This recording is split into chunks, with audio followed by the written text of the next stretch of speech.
자, 오늘은 거인들이 지배하는 레벨을 다뤄보도록 하겠습니다. 탑 25 144레벨 거인의 숲길 지금 시작합니다.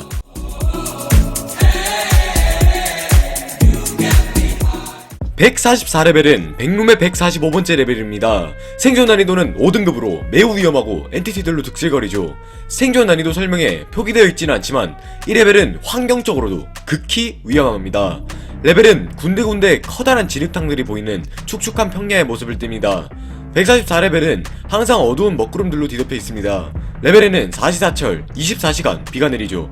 비와 더불어 천둥번개도 내리는데요. 레벨에 내리치는 번개는 매우 강력하고 끊임없이 생성됩니다. 레벨에는 번개를 흡수할 금속 건축물이 존재하지 않기 때문에 평야를 맨몸으로 돌아다니는 것은 극히 위험하죠. 144레벨의 지면은 거의 100% 진흙이기 때문에 레벨 속을 걸어서 이동하는 것은 불가능합니다. 이에도 불구하고 걸어서 이동하려 한 방랑자들은 진흙 아래로 사라져버렸죠. 144레벨에 노클립하여 들어온 방랑자들의 대부분은 진흙 때문에 사망하였다고 봐도 무방합니다.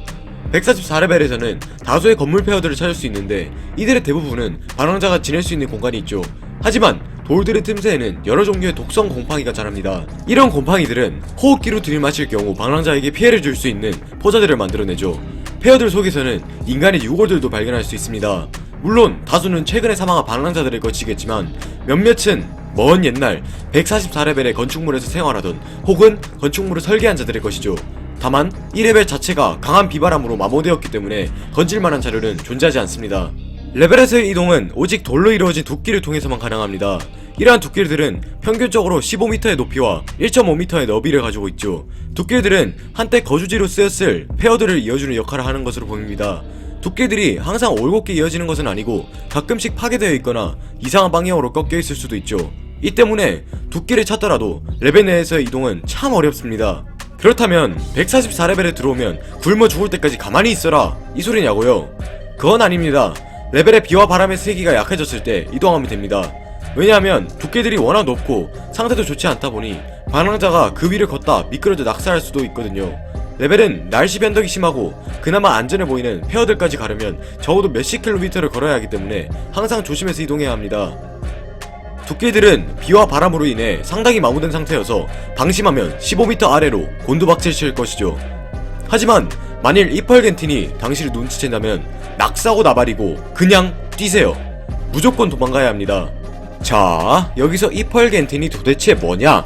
이펄겐틴들은 144레벨을 지배하는 거인 엔티티들입니다. 이들의 머리에는 얼굴이 없는 대신 엄청나게 밝은 빛을 내는 기관이 달려있죠. 이 때문에 이펄겐틴들은 멀리서 보았을 때 거대한 전봇대들로 착각할 수도 있습니다. 이펄겐틴들은 진흙에서 효과적으로 걸을 수 있는 넓고 납작한 발과 기다란 손가락들이 달린 손을 가지고 있죠. 이들의 피부는 남색 비늘로 덮여있으며 곰팡이가 쓸어있습니다. 144레벨에서는 어디에서나 이펄겐틴들의 모습을 볼 수 있습니다. 그들을 관찰해본 결과 이펄겐틴들은 인생의 대부분을 가만히 서서 보내는 것으로 보입니다. 그들은 고래 울음소리와 비슷한 소리를 낼 수 있는데 이는 매우 먼 거리까지 전달되죠. 레벨에서 2마리 이상의 이펄겐틴들이 이런 소리들로 의사소통하는 것이 목격된 바 있습니다.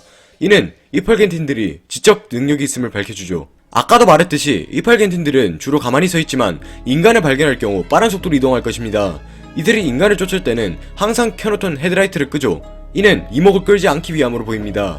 이펄겐틴들이 인간을 포획하면 자신의 빛나는 머리 속으로 인간을 던져 넣을 것입니다. 잡아먹는다는 소리죠. 이펄겐틴들 이외의 엔티티들은 아직 분명히 기록되지 않았지만 진흙탕 속에서 움직이는 거대한 달팽이 같은 엔티티들이 제보된 적은 많습니다.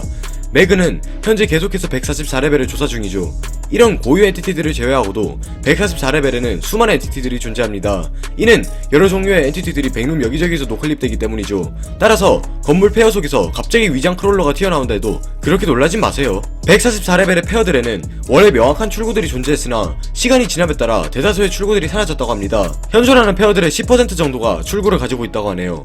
레벨의 입구들도 원래 명확했으나 레벨의 기지를 세우려고 한 매그 요원들을 이펄겐틴이 발견하게 되면서 존재하던 입구들의 대부분도 막혔습니다.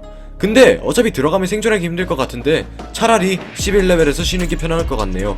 간단히 정리하자면 144레벨은 참 여러가지의 방법으로 사망할 수 있는 레벨입니다. 환경한테 맞거나 엔티티들한테 맞거나 둘 중 하나네요. 생존 점수는 5점, 공포 점수는 70점, 고통 점수는 50점을 주겠습니다. 근데 지금 탑 25밖에 안 되는데 너무 위험한 레벨이 나와버렸네요. 큰일 났다.